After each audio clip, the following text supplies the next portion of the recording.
साहब, राजा साहब की पार्टी है, मुसद्दिक मलिक साहब की पार्टी है, इनकी पार्टी नहीं है, इलेक्शन ठीक है, फिर भी ठीक जाएगा, क्रेडिबल होगा, फेयर होगा। देखिए, सबसे पहले तो ये इस मुनाफकत से निकलें कि ये कोई इलेक्शन होने जा रहा है।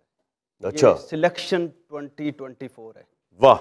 और फ़ायज़ ईसा काजी बेंच ने शुक्रिया अदा करें उनका कि उन्होंने जमहूरियत, वोट की इज़्ज़त, इलेक्शन, तहरीक इंसाफ और अपनी सुप्रीम कोर्ट की साख जो रत्ती भर रह गई थी उसको टेक्निकल नॉकआउट कर दिया और इत्सियात तरीन फ़ैसला दिया हमारी सुप्रीम कोर्ट ने। और इस इलेक्शन की रत्ती भर भी क्रेडिबिलिटी नहीं, मुतनाज़ तरीन हालात हैं।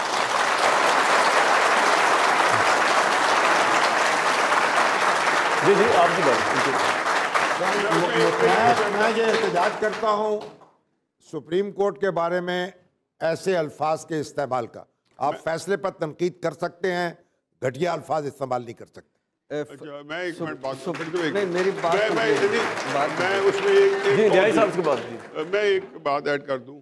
देखिए जी, ये आपस में तो नहीं यार, भट्टी साहब की और शामी साहब की जो बात है क्रेडिबिलिटी के बारे में, मैं उसको उस वक्त मैं उसको पॉइंट को रेज में रख ले, उसको मैं भी अपना पॉइंट ऑफ व्यू दे दूं।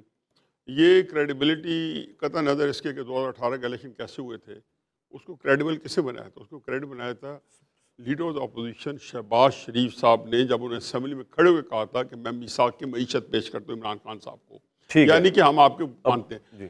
तो ये बात ज़हन में रखें कि इसकी क्रेडिबिलिटी आपके लफ्ज़ में याद रखें कि गौहर अली खान अगर इलेक्ट होकर असेंबली पहुँचे तो वो इसको क्रेडिबल इलेक्शन मानेंगे और वो आगे चलाएंगे।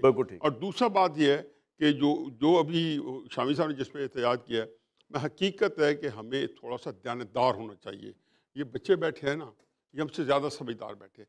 इनको ये पता है कि अगर कोई पाकिस्तान के अंदर कोर्सिव मेजर्स होते हैं या सिस्टम अंडरमाइन होता है या सिस्टम को ख़राब किया जाता है तो अदालतें बहुत पीछे आती हैं। अदालतों ने तो फैसले जो करने उनके सामने आप कह सकते हैं।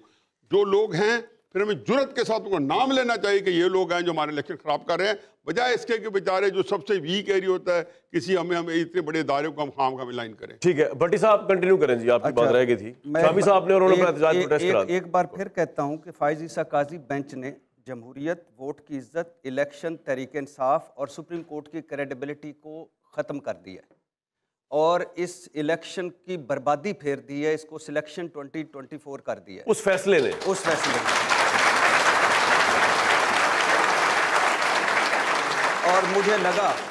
और मुझे लगा कि फ़ायज़ ईसा काजी साहब अपने रेफरेंस से नहीं निकल पाए जो उनके खिलाफ इमरान खान दौर में हुआ। आपको ये लगा? 2 दिन वो वकील बने रहे। जज कभी इतना बोलता है जितने वो बोले, जिस तरह बोले, लाइव ट्रांसमिशन पहली दफा आ रही थी, जिस तरह दरमियान में बोले, लाइव ट्रांसमिशन पहली दफा आ रही थी, जज इतने ही बोलते हैं। अच्छा ताली बच्चों आपने 2 दफा और बजा दी तो ये फिर उसके बाद 2-4 बातें और भी अच्छी कर लेंगे। आप भट्टी साहब को जोशो खरोश दिलाएं तो ये बैठ के कुछ भी कह जाएंगे। अच्छा अगर भट्टी साहब का यही स्टैंस है, चाहे अवाम हो या अगर आपने सियासी तजियाकार बिठाए, बब्बू बराल नहीं बिठाए तो मैं बात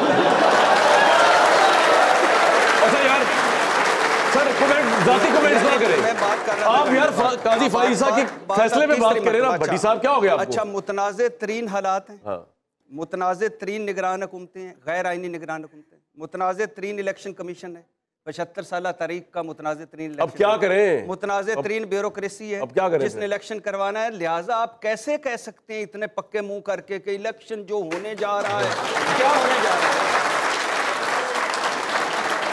मेरा ख्याल है आपको तो जरूरत नहीं रहेगी बोलने की, मतबा नजर आ गया। जी जी सर, भट्टी साहब कंप्लीट करें। तो भट्टी साहब बोले हमें मुनाफकत नहीं करनी चाहिए, हमें झूठ नहीं बोलना चाहिए, जैसे न्यायी साहब ने हाँ। तो और अगर आप इसको इलेक्शन समझते हैं तो फिर अल्लाह ही हाफिज है। किसकी इलेक्शन हुआ नहीं है, किसकी इलेक्शन उसके बारे में एक हतमी राय दे के फिर कहने चाहिए हमें मुनाफकत नहीं करनी चाहिए, हमें झूठ नहीं बोलना चाहिए और बच्चों की अच्छी तरबियत करनी चाहिए। अल्लाह ताला हम आपको हमारे भट्टी साहब हम सिलेक्शन किसकी हो रही है यार ये बताएं। हमसे कम झूठ बोलने वाले हैं, हमसे कम मुनाफकत करने वाले हैं।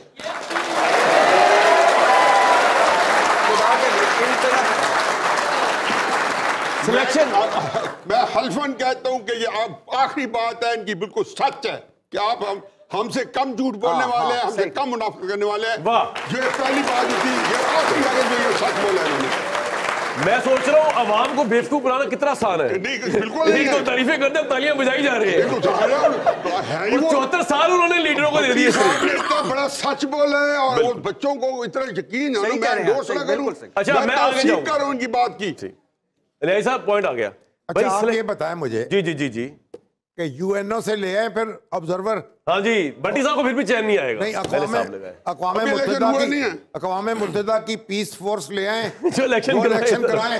सही बात है। जो इलेक्शन लड़ने वाले हैं वो हिस्सा ले रहे हैं, उनमें से किसी ने बाइकाट नहीं किया, वो मैदान में है और हम यहाँ बैठकर जो दुनिया जहां रोना रो रहे हैं इलेक्शन की क्रेडिबिलिटी का और कीचड़ डाल रहे हैं। पॉइंट आ गया सर आपका। साहब, मैं इधर जाना है अंग अंग जो है ना इस वक्त टूट रहा है। मैं सर वहां उधर मैं तो बर्दाश्त कर रहा हूँ। आपने भी और करना है जो आप लोगों ने किया था ना, अभी कंटिन्यू हुआ है। मुझे सिलेक्ट कौन होके आ रहा है, बात तो पूरी कर दें यार। सर सिलेक्ट होके आ रहे हैं मेरे महबूब कायद मियां मोहम्मद नवाज। वेरी गुड, तालियां बजाइए।